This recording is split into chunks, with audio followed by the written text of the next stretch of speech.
Hi friends, welcome to Selvi kitchen.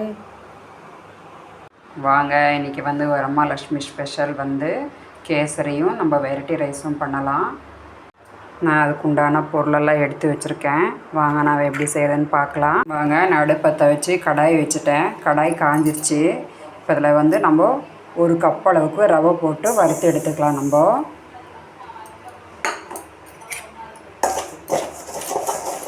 நல்லா இந்த மாதிரி வறுத்து எடுத்துக்கோங்க. பாருங்கள், நல்லா ரவை சிறு தீயில வச்சு வறுத்துக்குங்க. ரவை தீயக்கூடாது கேசரிக்கு. ரவை நல்லா வறுத்துக்கிட்டேன் நான்.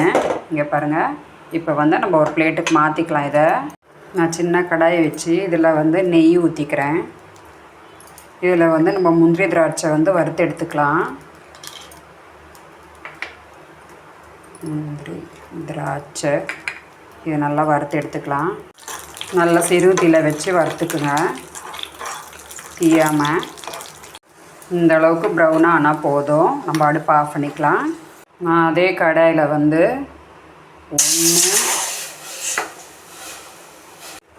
2 3 கப் அளவுக்கு நான் தண்ணி ஊற்றிருக்கேன். தண்ணி கொதிக்கட்டும். இந்த தண்ணியிலே 2 கிராம்பு ஒரே ஒரு ஏலக்காய் போடுறேன். இது நல்லா கொதிக்கட்டும். தண்ணி கொதி வருது. நான் இதுலேயே ஒரு சிட்டிக்கு கேசரி பவுடர் போட்டுக்கிறேன்.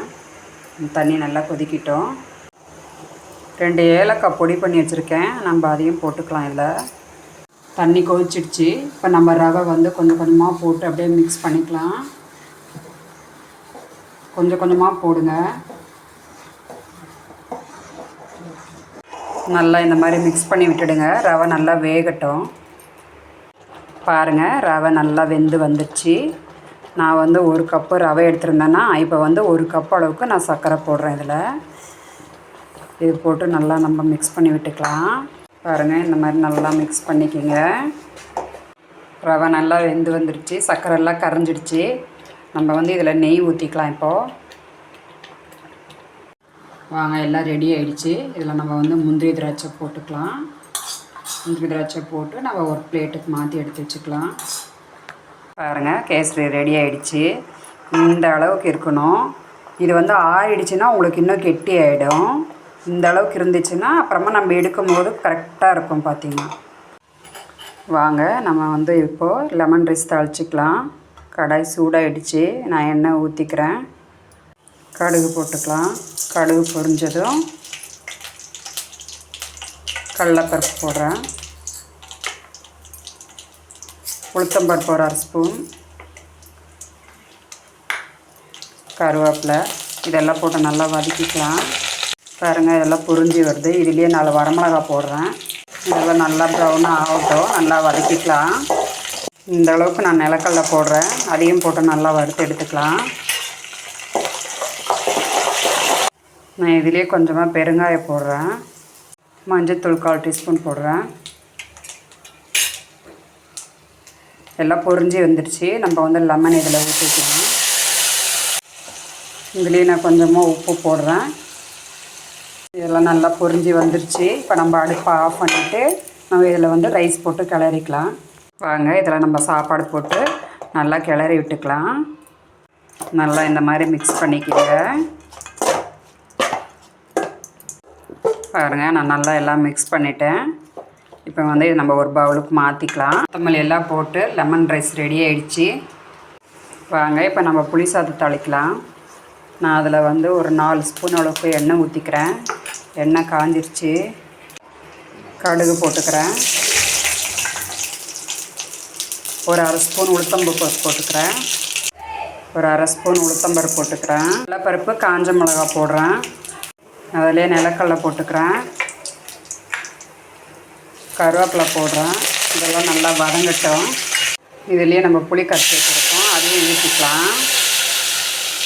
ஒரு 1/2 ஸ்பூன் தனியா மிளகாத்தூள், 1/2 ஸ்பூன் அளவுக்கு சாம்பார் பொடி, 1/4 டீஸ்பூன் அளவுக்கு மஞ்சத்தூள், பெருங்காயம் கொஞ்சமாக, 1/2 ஸ்பூன் அளவுக்கு உப்பு. இதெல்லாம் போட்டு நல்லா கொதிக்கட்டும்.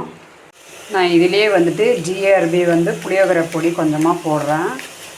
எனக்கு புளியோகரை பொடி தீந்துருச்சு. நான் இன்னொரு நாளைக்கு உங்களுக்கு அதோட ரெசிபி போடுறேன். நம்மளுடைய சேனலில் பாருங்கள். நல்லா கொதித்து சுண்டி வருது. நான் நல்லெண்ணெய் 1 ஸ்பூன் ஊற்றிக்கிறேன்.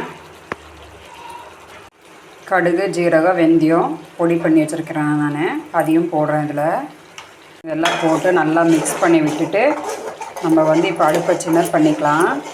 பாருங்கள், நல்லா கொதித்து சுண்டி வந்துடுச்சு. இப்போ நம்ம அடுப்பை ஆஃப் பண்ணிக்கலாம். ஆறுனதும் நம்ம இதில் வெள்ளை சாதம் போட்டு மிக்ஸ் பண்ணிக்கலாம். இதெல்லாம் நல்லா ஆறிடுச்சு. இப்போ நம்ம இதில் வெள்ளை சாதம் போட்டு நல்லா மிக்ஸ் பண்ணிக்கலாம். நல்லா போட்டு இந்த மாதிரி மிக்ஸ் பண்ணிக்கிங்க. பாருங்கள், இந்த அளவுக்கு நல்லா மிக்ஸ் பண்ணிக்கிங்க.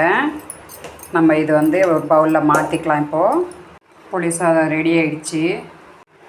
வாங்க, கடாய் காஞ்சிடுச்சு. இதில் எண்ணெய் ஊற்றி நம்ம தயிர் சாதத்துக்கு தாளிச்சிக்கலாம். நான் கடுகு போடுறேன். அதிலே வந்துட்டு கருவேப்பிலை போட்டுக்கிறேன். உளுத்தம்பருப்பு போடுறேன். இதெல்லாம் போட்டு நல்லா வறுத்துக்கலாம்.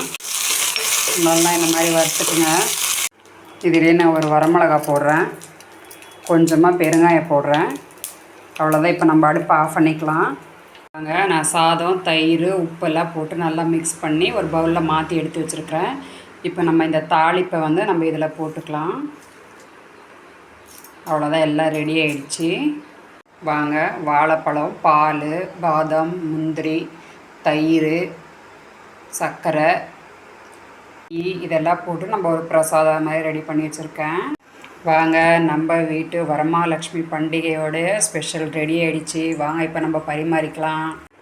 கேசரி, புளி சாதம், தயிர் சாதம், லெமன் சாதம், பிரசாதம். வாங்க, எல்லாம் ரெடி ஆகிடுச்சு. நம்ம பரிமாறிட்டோம். இப்போ வந்து சாப்பிட்லாம். வாங்க ஃப்ரெண்ட்ஸ், எல்லோரும் சாப்பிட்லாம். இந்த வீடியோ உங்களுக்கு பிடிச்சிருந்ததுன்னா லைக் பண்ணுங்கள், ஷேர் பண்ணுங்கள், சப்ஸ்கிரைப் பண்ணுங்கள். நீங்களும் வந்து செஞ்சு பாருங்கள். கீழே வந்து கமெண்ட் பண்ணுங்கள். உங்களுடைய வரமகாலட்சுமி பண்டிகையோட ஸ்பெஷல் என்னன்னு சொல்லி எனக்கு கமெண்ட் பண்ணுங்கள்.